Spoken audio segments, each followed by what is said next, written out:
The National Archives is now calling on the Justice Department to open an investigation into Donald Trump over his handling of White House records. This, as a new book claims, Trump flushed papers down the toilet at the White House. Here we are. For more, our D.C. correspondent, Bofta Yimam, joins us this morning. So this is major. How does all of this connect, though, with the January 6th Select Committee's investigation? Because there is a belief that there is a correlation here, Bofta. Right, Sharon. They have been requesting documents, and here's what we've learned. Some of the White House records the National Archives handed over were torn apart and taped back together. So when you factor that, plus we've learned the 15 boxes that were found in Mar-a-Lago, Trump's home in Florida, of course. When you factor all of that and piece that together, what you're ending up with is a lot of mystery over how many documents actually have disappeared, have ended up in the wrong hands, have ended up in Mar-a-Lago, were not just properly taken care of.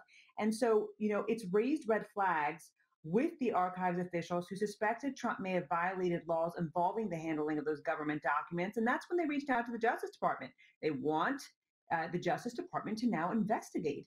And as part of the Presidential Records Act, for those folks who may not be familiar, because it's not really common knowledge, memos, letters, notes, emails, and other written communication involving the president's official duties are required, folks, to be preserved.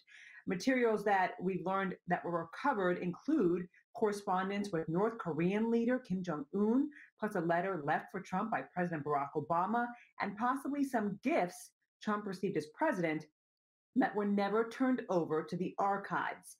Trump says he's arranged for the transport of boxes that contain presidential records and engaged in respectful discussions with the archives, but others say he needs to be investigated and held accountable. Well, first of all, I think they're absolutely right to make the referral to the Justice Department because there's public reporting, and the archives may know more than this, that the president was repeatedly warned that he couldn't destroy these documents, that he would be violating the law if he did so. And so it looks very willful.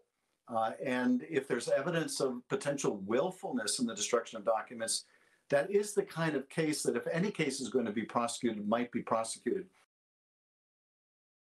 Now, it is a crime to destroy government records, but the law also requires that a person knows specifically they are breaking the law. And in Trump's case, Trump was known to tear up documents out of habit. So, Sharon, that might be more difficult to prove. We'll see where all of this goes.